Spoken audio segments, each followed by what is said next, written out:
మార్పు కావాలని అది ఇందిరమ్మ రాజ్యంతోనే సాధ్యమని రాష్ట్ర ప్రజలందరూ తెలంగాణ రాష్ట్రంలో ఇందిరమ్మ రాజ్యాన్ని తెచ్చుకొని దానికి సారథిగా ఈనాడు మన గౌరవ ముఖ్యమంత్రి రేవంత్ రెడ్డి గారి నాయకత్వంలో అభివృద్ధి సంక్షేమం రెండు రంగాలని రెండు కళ్ళల వడివడిగా ఉరుకులు పెట్టేస్తున్న మాట వాస్తవం. ఎన్నికల టైంలో అనేక వేదికల మీద ప్రజల కష్టాలు అన్ని రకాలుగా ఇందిరమ్మ రాజ్యం వచ్చిన తర్వాత తీరుస్తామని ఇచ్చిన హామీల్లో భాగంగా ఏదైతే రేషన్కి కానీ హెల్త్కి కానీ ఇతరత్ర మీ కుటుంబాల గుర్తింపు కోసం మీ కుటుంబాలకు సంబంధించిన ఒక identity card ID card smart కార్డుని ఇవ్వాలని గౌరవ ముఖ్యమంత్రి రేవంత్ రెడ్డి గారి నాయకత్వంలోని ఈ ప్రభుత్వం నిర్ణయించి ఏదో ఆషామాషిగా ముగ్గురో నలుగురో ఒక 4 గోడల మధ్య కూర్చొని నిర్ణయాలు తీసుకోకుండా రాష్ట్రంలో ఉండే ముఖ్య అధికారుల్ని ఈ దేశంలో 5 రాష్ట్రాలకు పంపించి ఆ రాష్ట్రాల్లో ఏ రకంగా ఈ కుటుంబ సర్వే చేసి ఆ కుటుంబ కార్డులు ఇస్తున్నారో ఆ కార్డులు ఏ రకంగా దేనికి వాడుతున్నారో చివరికి ఆరోగ్యానికి కూడా మీ హెల్త్కు సంబంధించింది కూడా అదే కార్డులో వచ్చే విధంగా ఉంటే బాగుంటుంది అని తలంచి ఒక పైలట్ ప్రాజెక్టుగా అంటే గౌరవ నేను అన్నాను ఆ రోజు సమావేశంలో ఎందుకు ఒకేసారి మొత్తం పెడదామని ముఖ్యమంత్రి గారిని అడిగితే అలా కాదు మంత్రి గారు మనం పైలట్ ప్రాజెక్టు చేపట్టి దీంట్లో ఏమైనా సూచనలు సలహాలు సామాన్య ప్రజలు ఇస్తే అవసరమైతే వాటిని కూడా చేర్చి ఈ రాబోయే కొద్ది రోజుల్లోనే తప్పకుండా ప్రతి కుటుంబానికి ఒక స్మార్ట్ కార్డుతో పాటు ఆ కుటుంబానికి ఒక ఈ రాష్ట్రానికి సంబంధించిన ఒక నెంబరు అదే రకంగా వ్యక్తిగతంగా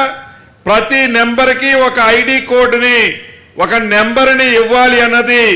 ఈ రాష్ట్ర ప్రభుత్వం యొక్క ఆలోచనలో భాగంగా ఈనాడు గౌరవ ముఖ్యమంత్రి గారి చేతుల మీదుగా లాంఛనంగా రాష్ట్రంలోని 119 నియోజకవర్గాలలో ప్రతి నియోజకవర్గంలో 2 పాయింట్ల చొప్పున ఒక గ్రామ పంచాయతీ ఒక కార్పొరేషన్ అయితే ఒక డివిజన్లో ఏర్పాటు చేయాలని నిర్ణయం తీసుకొని ఇది రాబోయే 5 రోజుల్లో ఈ రోజు నుంచి 7వ తారీఖు లోపు పూర్తి చేసి 8, 9 తారీఖుల్లో ఏవైతే ప్రజలు సూచనలు ఇస్తారో ఏదైతే ప్రతిపక్షాలు సూచనలు ఇస్తారో ఏదైతే మేధావులు సూచనలు ఇస్తారో తప్పకుండా దాంట్లో మంచుంటే సేకరించి ఈ కార్డులన్నిటినీ యుద్ధ ప్రాతిపదిక మీద ప్రతి కుటుంబానికి ఇవ్వాలన్నదే ఈ ప్రభుత్వం యొక్క లక్ష్యం గౌరవ ముఖ్యమంత్రి రేవంత్ రెడ్డి గారి ఆలోచనని ఈ వేదిక ద్వారా మీకు తెలియజేస్తున్నాం. అంతేకాదు ఏదైతే ఆనాడు మేము డబుల్ బెడ్రూమ్ ఇస్తామని ఆర్భాటంగా చెప్పి సుమారు 1,33,000 ఇళ్లకు టెండర్లు పిలిచి కేవలం 65,000-66,000 ఇళ్లే ఆనాడు పూర్తి చేసి మిగతా వాటిని గాలికి వదిలేశారు. గడిచిన ఈ 9 నెలల్లో గౌరవ ముఖ్యమంత్రి గారి సూచనల మేరకు అనేక గ్రామాల్లో అసంతృప్తిగా మిగిలిపోయిన వేలాది ఇళ్లను ప్రజల సొమ్మును దుర్వినియోగం చేయొద్దని బేషిషాలకి పోవద్దని ఆనాటి ప్రభుత్వం మొదలుపెట్టి ఫౌండేషన్ వేసి వదిలేసిన అనేక ఇళ్లని పూర్తి చేశాం. గౌరవ ముఖ్యమంత్రి గారి ఆదేశాల అనుసారం ఈ దసరా లోపే ఏవైతే ఇళ్లు పూర్తయ్యాయో పూర్తయిన ప్రతి ఇళ్లని పేదవాళ్లలో బహు పేదవాళ్ళకి ఇవ్వాలని గౌరవ ముఖ్యమంత్రి గారు సూచించారు. దసరా పండగ లోపే రాష్ట్రంలో ఉండే 119 నియోజకవర్గాలలో ఇందిరమ్మ రాజ్యంలో కంప్లీట్ చేసిన ఇందిరమ్మ ఇల్లు ఏదైతే చేపట్టబోతున్నామో గత ప్రభుత్వంలో అసంపూర్తిగా వదిలేసిన ఇళ్లని పూర్తి చేసిన వాటిని ఈ దసరా లోపే మీకు కానుకగా ఇందిరమ్మ రాజ్యంలో అర్హులైన పేదవాళ్ళకి ఈ ప్రభుత్వం ఇవ్వటానికి సిద్ధంగా ఉంది. ఇంతకు ముందే మా ఎమ్మెల్యే గారు చెప్పారు ఏదైతే ఈ హైదరాబాదులో మూసీ పరివాహక ప్రాంతంలో అనేక చెరువులు అనేక నాలాలు అనేక కుంటలు గత 10 సంవత్సరాలలో వందలాది బడాబాబులు కబ్జా చేశారన్న మాట నిజం. దాని ఫలితంగా అనేక మంది సామాన్య ప్రజలు ఇబ్బంది పడుతున్న మాట నిజం. మూసీ పరివాహక ప్రాంతంలో ఎప్పుడు వరదొస్తే వాళ్ళు ప్రాణాన్ని అరిచేతిలో పెట్టుకొని ఏ అర్ధరాత్రి ఇల్లు ఖాళీ చేయాలనో భయభ్రాంతుల్లో సామాన్య ప్రజలు నివసిస్తున్న మాట నిజం.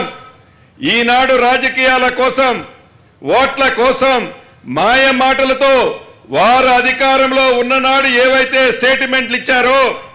ఆనాడు ఎంఐయుడి మంత్రిగా ఉన్న కేటీఆర్ గారు అనేక వేదికల మీద అనేక మంది అఫీషియల్స్ సమక్షంలో ఎవరి ఇళ్లున్నా బుల్డోజ్ చేయండి అని చెప్పిన ఆ పెద్ద మనిషి, ఆనాటి ఆ ప్రభుత్వం ఈనాడు ఇందిరమ్మ రాజ్యంలో పేదోళ్ళకి మంచి చేసే ఈ ప్రభుత్వంలో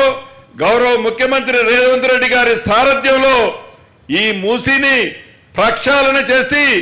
మంచి జీవితాన్ని పేదవాడికి అందించాలని తపనతో ఒక మంచి కార్యక్రమాన్ని చేస్తుంటే కేవలం రాజకీయ లబ్ధి కోసం, వారి స్వార్థం కోసం, వాళ్ళ తొత్తుల స్వార్థం కోసం ఈనాటి ప్రతిపక్షం వారు అధికారంలో ఉన్ననాడు ఏమి చేశారో వాళ్ళు మర్చిపోయారు. దాన్ని మాకు అంటగడుతూ ఈ ప్రభుత్వాన్ని మీద గుడ్డ కాల్చి మేదేసి ఈ ప్రభుత్వాన్ని బదనాం చేయాలని చూస్తున్నారు. ఇది నిజం కాదు. మీరు 10 సంవత్సరాలు పరిపాలించినాడు ఈ మూసీ పరివాహక ప్రాంతంలో, ఈ మూసీ రివర్ బెడ్ మధ్యలో వేలాది మంది పేదవాళ్ళు ఆ మురికి కుంపట్లో నివసిస్తుంటే కనీసం వారికి మౌలిక సౌకర్యాలు ఇవ్వని మీరు ఈ ప్రభుత్వాన్ని విమర్శించే నైతిక హక్కు మీకు లేదు. గౌరవ ముఖ్యమంత్రి గారు సూచించారు, ఆదేశించారు. ఏదైతే ఈ మూసీ పరివాహక ప్రాంతంలో ఉండే పేదవాళ్ళకి పక్కా ఇల్లు మనం ఇవ్వాల్సిందే అని హౌసింగ్ మంత్రిగా నన్ను ఆదేశించారు. అధికారులకి సేమ్ చెప్పడం జరిగింది. 15,000 ఇళ్ళు ఇప్పటికే ఎలకేషన్ చేశాం. 15,000 ఇళ్లే కాదు, ఇంకా అవసరమైతే 4-5 ఇళ్ళు అవసరమైన వాటిని కూడా ఈ ప్రభుత్వం పేదవాడికి ఇవ్వటానికి, పార్టీలకి, కులాలకి, మతాలకి అతీతంగా ఇవ్వటానికి ఇందిరమ్మ రాజ్యంలోని రేవంత్ రెడ్డి గారి నాయకత్వంలోని ఈ ప్రభుత్వం చిత్తశుద్ధితో, నిజాయితీతో పేదవాడిగా ఉన్న గుర్తింపు ఉన్న ఈ ఇందిరమ్మ రాజ్యంలో ఎన్ని కుట్రాలు కుతంత్రాలు పన్నినా, ఎన్ని అభియోగాలు మోపినా మాకు ప్రజలు ముఖ్యం, పేదవాళ్ళు శ్రేయస్సు ముఖ్యం. పేదవాళ్ళని ఉన్నతమైన స్థానానికి తేటమే ఈ ఇందిరమ్మ రాజ్యం యొక్క లక్ష్యం. మీ తాటాకు చప్పుళ్ళకి మీరేదైతే మ్యాన్పులేట్ చేసి మీ పింక్ కలర్ మీడియాతో సామాన్య ప్రజల్ని రెచ్చగొట్టాలని చూస్తున్నారో ప్రతిదీ సామాన్య ప్రజలు, పేద ప్రజలు గమనిస్తున్నారు. మీకు 2 సార్లు బుద్ధి చెప్పినా ఇంకా జ్ఞానం రాకపోవటం, ఇంకా మీకు ఎందుకు మనకు నష్టం జరిగిందని ఆలోచించకపోవటం చాలా బాధాకరంగా ఉంది. ప్రతిపక్షం మంచి సూచనలు ఇస్తే, మంచి సలహాలు ఇస్తే తప్పకుండా ఈ ప్రభుత్వం బేషజాలకు పోకుండా మీరు మంచి చెబితే సేకరించడానికి సిద్ధంగా ఉంది. కానీ మీరేదో మ్యానిపులేట్ చేసి పేమెంట్లు ఇచ్చి ఎవరినో కొంతమందిని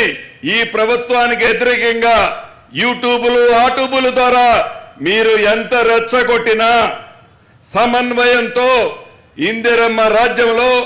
ఇందిరమ్మ ప్రభుత్వంలో ఆశయం ఏదైతే పేదవాళ్ళని ఉన్నతమైన స్థానానికి తేవాలని ఉన్నామో ఆ దిశగా ఒక్క అడుగు కూడా తప్పేయకుండా అదే బాటలో పయనిస్తామని తెలుపుతూ ఈ అవకాశం ఇచ్చిన పెద్దలందరికీ మరొక్కసారి అభినందనలు, కృతజ్ఞతలు తెలుపుతూ ఈ కార్డుల విషయంలో ఫ్యామిలీ అంటే అది మీరే డిసైడ్ చేసుకోండి. అధికారులు మీ దగ్గరకు వస్తారు, కొన్ని నామ్స్ ఇచ్చాం, ఆ నామ్స్ కాదు ఈ పద్ధతిలోనంటే మీకెవరికి ఇబ్బంది కలగకుండా ఉండే విధంగానే మీ హెల్త్ ప్రొఫైల్తో పాటు మీకు నిత్యము అవసరమయ్యే ప్రతి ఐటమ్ని భవిష్యత్తులో ఈ కార్డు ద్వారా ఇందిరమ్మ ప్రభుత్వంలో మీ ఇళ్లకు చేర్చదని కూడా మనస్ఫూర్తిగా ఈ వేదిక మీద నుంచి తెలుపుకుంటూ సెలవు తీసుకుంటున్నాను. Thank you very much.